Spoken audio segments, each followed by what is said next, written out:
Mayong adlaw, katawhan sa Dios sa Archdiocese sa Osamis. Sa ngalan sa tong talahuron nga Arsobispo, si Archbishop Martin Sarmiento Khumuwadidi, ug sa kahugpungan sa tibuok kaparian dinhi sa lokal nga simbahan sa Osamis, kininausab si Reverend Father Eman Pujutan ang maghatod kaninyo sa atong pamalandong bahin sa atong ebanghelyo karong adlaw.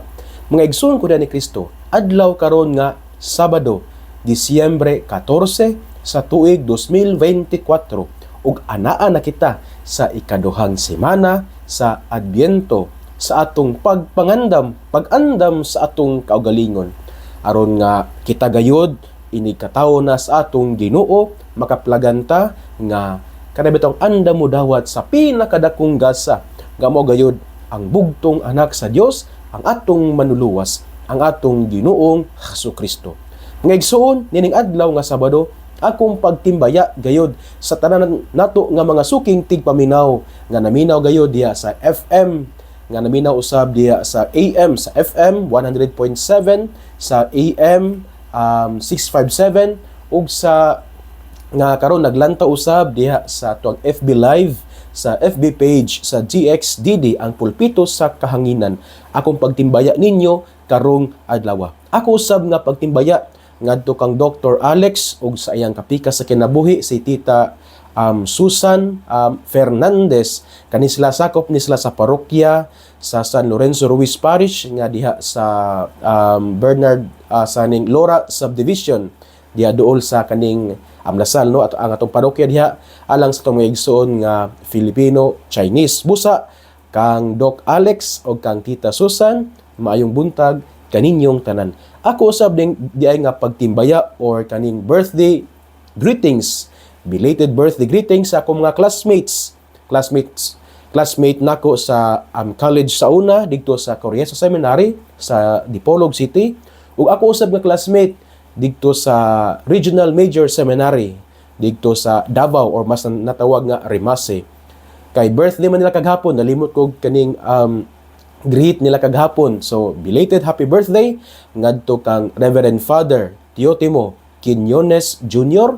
nga karon kasamtangang kuraparoko sa parokya ni San Felipe Benize diha sa lungsod sa Serio Osmeña nga sakop sa Diocese sa Dipolog ug ngadto kang Reverend Father Benji Pepe nga karon formator siya sa College Seminary, the Queen of Apostles College Seminary diha sa Diocese sa Tagum. Busa sa ako mga buotan nga mga classmates kang Reverend Father Teotimo Quiñones Jr.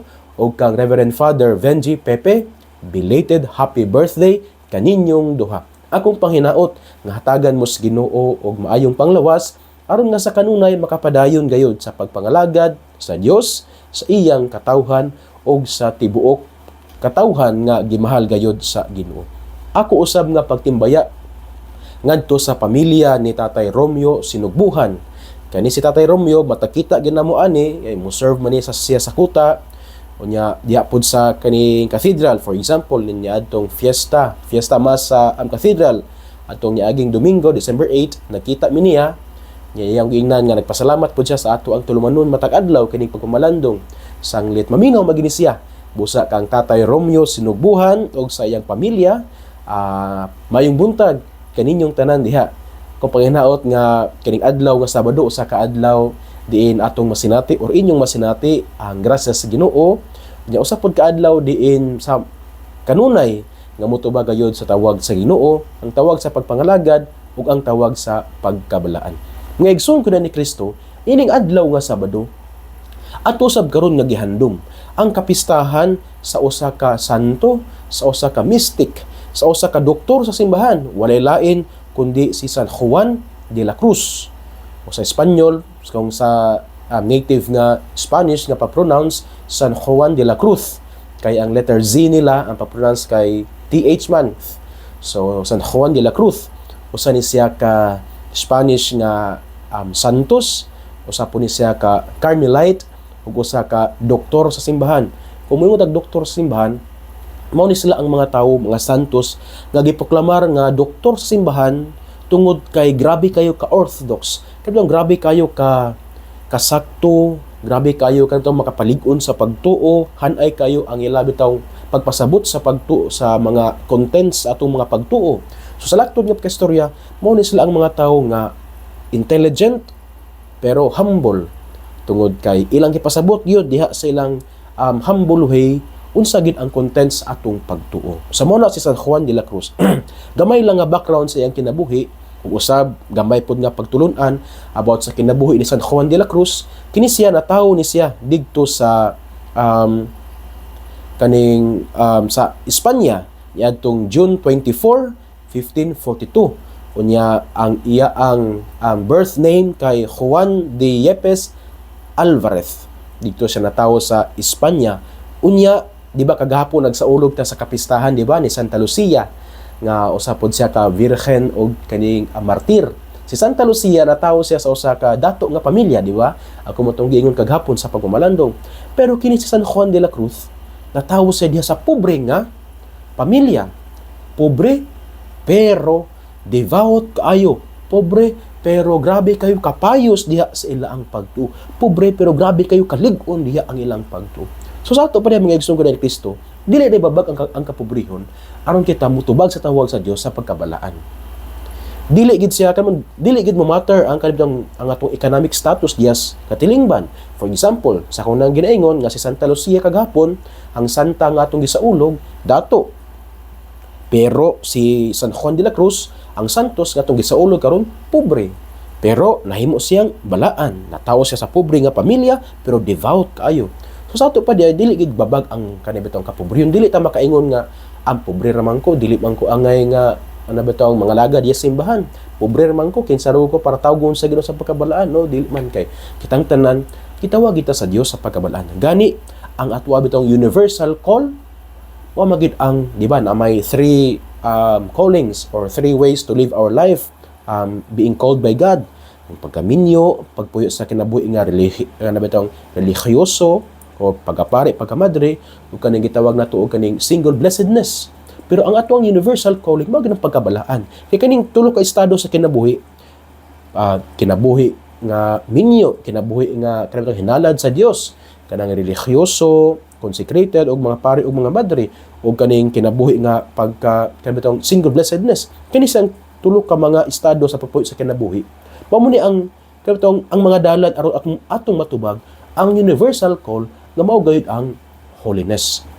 So si San Juan de la Cruz natawo sa pobre nga pamilya pero nahimo gid siya nga balaan. Devout kayo ang iyang mga ginikanan.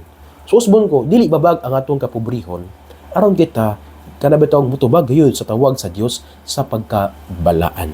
Unya ning enter siya sa Carmelite order katong wala pa na reformed kay usa man ni siya sa nag-reformed sa Carmelite order sa kaning laki nga side kay sabay nga side si Santa Teresa de Avila nga ang kapistahan niadtong October 15. So ni-enter siya sa Carmelite order sa tuig 1563. Unya sa dihang naa siya sa kanibitaong grupo sa Carmelite order tungod sa nakita nga dili kayo maayo nga mga practices, lax kayo ang spiritual life, yan nahimo na nga murag worldly kaayo, bo na nga gi-reform niya ang order niadtong 1567. So nag-enter siya sa order 1563. Unya ila ang gi-reform uban usab si Santa Teresa de Avila niadtong 1567 nga mao na gitawag nato karon og OCD, Order of the Carmelite Descalces. Unya tungod ni ana mga igsuon kanang tungod kay iyang gi-reform ang iyang order, sus dili man tanan ganahan. Dili tanan ganahan sa iyang kaning pamaagi, dili pud tanan katong nakauyon nga i-reform ang order. Ug tungod niini kay na may mga dili ganahan, ay katong dili ganahan nga gi-reform ni San Juan de la Cruz ang order, gipriso si San Juan de la Cruz for 9 months. So tiya mo na ingani gid no dili gina to ma-please ang tanan. Nagay mga tao nga dili ganahan sa atong mga pamaagi, nagay mga tao nga dili ganahan sa ato abitawng kanang gibuhat, dili gina to ma-please ang tanan. Si Jesus bitaw unsa ka maayo sa iyang intensyon, unsa ka maayo sa gibuhat ni Kristo, pag-ayos masakiton, paghingilin sa mga yawa, pagbuhat og mga milagro, pagpakita sa gahom sa Dios. Wala may dili maayo nga gibuhat si Jesus. Pero taliwala sa maayo nga gibuhat ni Jesus, lagi mga tao nga dili ganahan sa iya. So sama usab ni San Juan de la Cruz, maayo ang iyang intention nga i-reform ang order. Maayo po na yung buhaton nga i-reform ang order aron nga kada bitong magpuyo gid sa kinabuhi nga nagtubag sa universal call of holiness. Pero nagki mga tao nga dili ganahan sa iyang gibuhat, una nga gipreso siya og diha sa iyang imprisonment, gipreso siya gipreso siya for 9 months. Unya diha sa iyang nga siya na priso, diha niya nabuhat ang usa sa mga sikat kayo niya nga mga sinulat. Sa iyang usagid sa mga kanabitong sikat kaayo nga ginakot kayo sa mga spiritual writers, sa mga spiritual directors, ilaban na gyud usa ka kanipod iyang sinulat giya po ni siya aron motubo ta diha sa atong spiritual sa atuang kinabuhi nga spiritual. Kaning iyang work nga The Dark Night of the Soul, ang ngit-ngit nga gabii sa kalag. Iyan ning nabuhat samtang siya diha na priso. Nganong nabuhat man niya tungod kay sa diyang siya gipriso, nabati niya nga he was abandoned by God. He felt nga God abandoned him. He felt nga gibiyaan siya sa Ginoo, gumikan kay maayo ang iyang intensyon pero naiuban nga mga brothers niya nga dili ganahan. Pero nindot kayo ingon siya nga ang mga dark night moments of the soul daw, although painful, sakit kay ito siya kay gipriso siya nga wala man ta say daw ta nga kani gibuhat, sakit kay para sa iya. Pero maingon siya nga necessary ang mga dark night moments of the soul aron nga ma-purify ang kalag o aron nga inighuman nga ma-purify ang kalag, mas mahigugma pa sa Ginoo. Ngani pod sa atong kinabuhi, napasang kinabuhi na po yung mga dark night moments sa tuang kalag. Kaya ba taong mabati nato sa atong kinabuhi nga kita samtang kita nagpanaw diha sa tunob sa pagtuo, murag nabati nato nga murag gibiyaan tas Ginoo. Nga usay bitaw bisag unsaon nato kanindot sa atong mga pamaagi, sa atong mga pamalakad, bisag nindot kayo ang atong intensyon, na bitong walay binuang bitong kanabitong pamalakad sa katilingban, lagi mga tao nga mukontra sa tua. Nga mabati nato nga murag gibiyaan tas Ginoo, gireject tas mga tao, mao na siya ang mga dark night moments sa atong kalag. Pero miingon si San Juan de la Cruz nga, although sakit siya nga mga moments, tanong sakit, tungod kay wala makaidotang gibuhat ang imo ang intensyon, pamaagi, puros maayo, pero gireject sa uban ug nabati nimo nga gibiyaan kas Ginoo. Pero ingon siya nga necessary ni siyang mga dark night of the soul, ngano tungod kay i-purify ang kalag. Unog diha nga human nga ma-purify ang kalag, mas mahigugma pagata sa Ginoo. After the painful purification of the soul, we would love God more purely. Nindot kayo. Muna gingon ni San Juan de la Cruz. So, katong the dark night of the soul nga iyang sinulat, iya to siya, bunga to siya, sa diyan siya na priso, nga taliwala sa mga dark night moments sa kalag, feeling abandoned by God, rejected by others, necessary ang mga kasakitan sa kinabuhi, aron nga ma-purify ang kalag, aron nga mas mahigugma pas Ginoo. Yan, namatay siya December 14, 1591 sa tuig nga siya ay pangidaron nga 49. Mao na nga atong gisaulog karon ang iyang kapistahan kay kasumaran man ni sa iya ang kamatayon. Unya gikanonize siya ni Pope Benedict the 13th niadtong 1726 ug giproklamar siya nga doktor sa simbahan ni Pope Pius the 11th niadtong 1926. Sa muna ang kinabuhi ni San Juan de la Cruz. Unya sa daghan niya nga mga sayings, mo share lang kog usa nga alang kanako murag haumpog ayo sa ato bitawng mga kasinatian karon sa kinabuhi. Ingon siya nga, if you want the soul to be purified, ingon siya nga, di ba katong sa dark night moments of the soul niya, ingon siya nga, if you want your soul to be purified, let it go through trials. Ingon siya, kung ganahan do ka nga mahinlo ang imong kalag, pasagdae nga mosinati og mga pagsulay sa kinabuhi, pasagdae nga mosinati og mga kasakitan sa kinabuhi. Tungod kay sufferings purify our souls. So, nindot kay mga gisuon. Unsa man ang mga kasakitan nga imong gihambin karon sa imong kinabuhi. Unsa man ang mga kasakitan nga imo ang gipas-an karon sa imong kinabuhi. Unsa man ang mga butang nga naghatag nimo og kasakit karon sa imong kinabuhi. Imo bang pamilya? imo bang bana, imo bang asawa, imo bang mga anak nga masupilon nga mga buloygan, nga nabdang mga sana mga nagpabuyag, imo bang mga silingan nga bisag nindot kay imo gipakita nga kada taong anang attitude sila nindot kay kamo mutagad sila pero sila dili sila ganahan nimo kana bang mga butanga ang naghatag nimo og kasakitan sa kinabuhi. Well, ingon si San Juan de la Cruz sa iyang punto de vista, ingon siya nga necessary, painful but necessary in order that the soul would be purified. Kay kung purified na ang kalag, then we would love God more purely. Usbon ko ang usa sa mga nindot niya nga mga sayings. Ingon siya nga, if you want that your soul be purified, then let it go through trials. Kay pains sometimes in life are necessary for us to grow, spiritually and physically. Kita pod ma-mature diya sa atong kinabuhi, because pains sometimes brought us lessons in life. Nga na pod sa kalag, ang kalag usab pinaagi sa mga kasakitan, pinaagi sa mga pag-antos, ma-purify ang kalag aron nga mas mahigugma gayud sa Ginoo. So muna ang kinabuhi ni San Juan de la Cruz, pobre nga pamilya pero dili babag ang kapobrehon, aron nga mahimong balaan. Unya taliwala siyang dili kadabtang taliwala sa iyang nindot nga intensyon o pamaagi, naagay mga tawo nga dili ganahan kaniya. Unya ang mga kasakitan sa kinabuhi necessary aron nga ang kalag gayud malimpyuhan. Ug kung limpyo na ang kalag, mas mahigugma pagayud sa Ginoo. Ngayon adita sa atong ebanghelyo nining adlaw nga Sabado. Ang atong ebanghelyo atong kutluon sumala ni sa ebanghelyo ni San Mateo. Himayaon ikaw o Ginoo. Samtang naglugsong sila sa bukid, gipasidan-an sila na Jesus.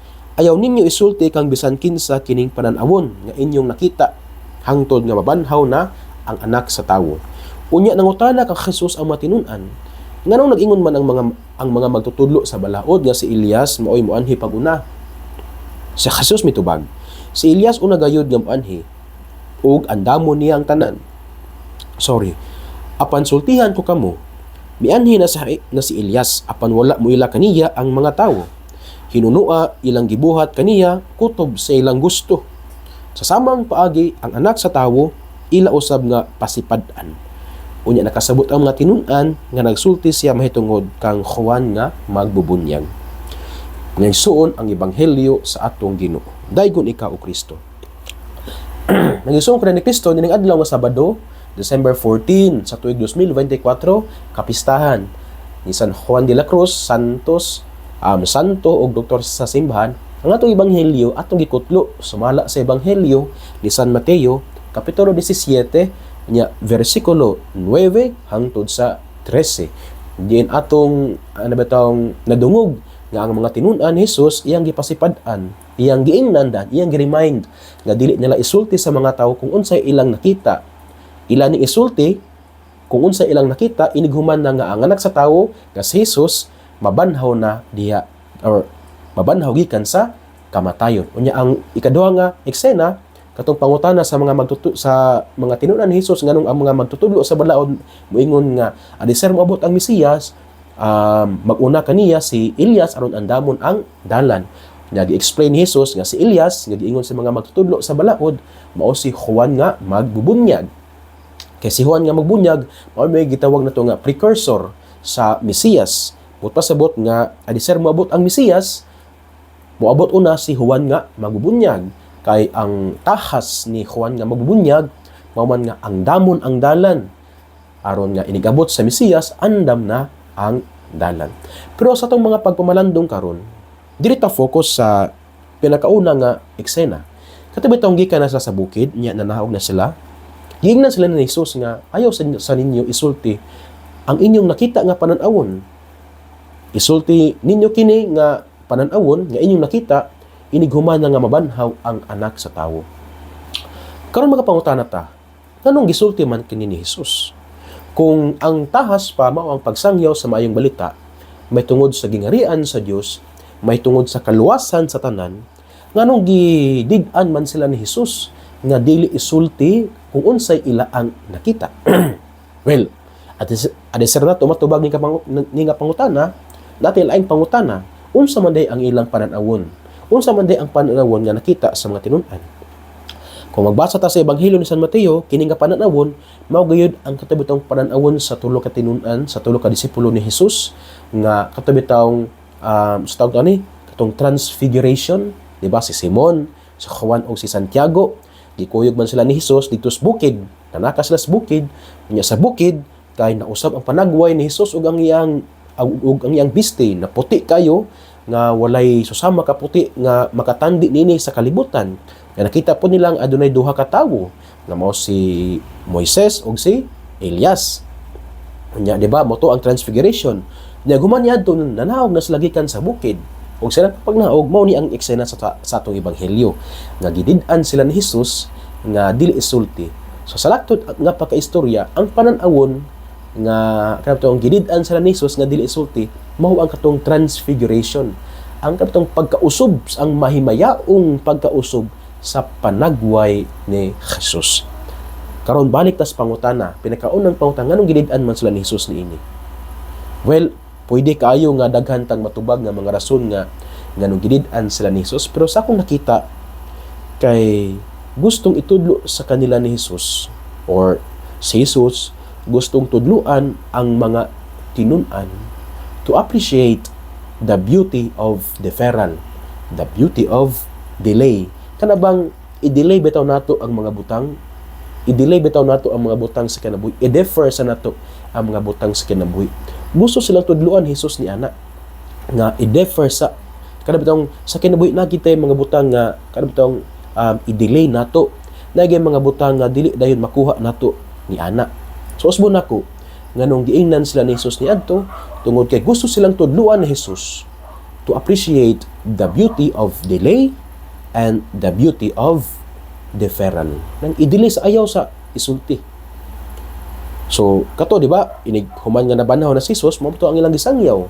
Gani ang Ebanghelyo, kanang ato ang Biblia, ang New Testament, nasulat man ni siya years after the resurrection of Jesus. Na una man ang gisangyaw pod sa mga apostoles, mao man ang Paschal mystery ni Jesus. Na siya gisakit, na siya namatay, ug siya nabanhaw. So you see, gitudluan sila ni Jesus ang mga tinun-an to appreciate the beauty of delay and the beauty of deferral. Dapat ang i-delay sa ang knowledge sa mahitungod sa mahimayaong pagkabanhaw sa kanibitawong sa atong Ginoo nga i-delay sa ang mao nga information. Anong kinahanglan nga i-delay? Because sometimes in life ang mga butang bitaw nga i-defer or i-delay, we would allow us to prepare ourselves aron nga kung madawat na nato ni siya nga butang, well, andam na kaayuta nga mudawat nini nga butang. So muni ang punto nga gusto nako ipaambit kanyo karon. Gidid-an sila ni Jesus nga i-delay sa dili sa sultian ng mga tawo, may tungod sa ilang pananawon because gitudluan sila ni Jesus nga to appreciate the beauty of delay or the beauty of deferral. Indot kini nga atong pamalandungan sa atong kinabuhi. Tungod kay sa atong kinabuhi, o realidad gayud nga nagay mga butang nga dili na tumakuha dayon. For example, mga pag-ampo nga atong gipangayo sa Ginoo. Well, maingon ta nga sama sa kong giwalin ni adtong niaging Domingo nga siguro usa sa mga rason nga nung wala paghatag sa Ginoo ang ato ang mga kadabitawng mga giampo, mga gipangayo sa Ginoo tungod kay ang atong kasing-kasing dili mahinulusonon. Yes, pero usa pod sa mga rason gawas niini tungod kay kana batawng dili pa taandam nga mudawat sa maong grasya. Muna ilang ginaingon nga dili pa panahon, dili pa ato karon. So kana batawng mga pag-ampo nato nga gipangayo sa Ginoo, mga wala hangtod karon wala paghihatag sa Ginoo, gidelay pa ang paghatag sa Ginoo nining maong grasya nganhi kanato kay gusto tang tudluan sa Ginoo nga to appreciate the beauty of delay kay nagi wisdom nga nganong ang mga butang i-delay sa siya, i-delay sa ang mga butang tungod kay ang pag-delay manggod sama sa gingon kaganina nga would prepare ourselves andamon ang atong kagalingon aron nga kung mudawat na ta sa maong butang, well, andam na gyud kaayo ta. Mabutang na penultiho no nga perminti natong madunggan Ecclesiastes 3 kapitulo 3 versikulo 1 hangtod sa 8. There's a time for everything. Nga kaghapon no nanggawas na ang mga results sa mga ning take ug sa bar exam. Congratulations sa tanan nga nakapasar ug sa tanan nga wala pa nila nakabot o kada bitong sa tanan nga wala bitaw nakapasar. Well, kana delay, gidelay ang grasya. Dili tungod kay dili ta palanggas Ginoo. No, gidili ang grasya aron nga mas mahimo tang andam sa kung moabot na gid ang atuang panahon, mahimo tang andam nga mudawat nining mao nga grasya. So unsay challenge nato? Be comfortable with deferral or delay. Kay naa siya wisdom gayud. Ihatag magina sa Ginoo sa saktong panahon. Dili pa karon pero ihatag sa Ginoo puhon. Kana maghulat nya samtang naghulat maningkamot magpadayon sa kinabuhi.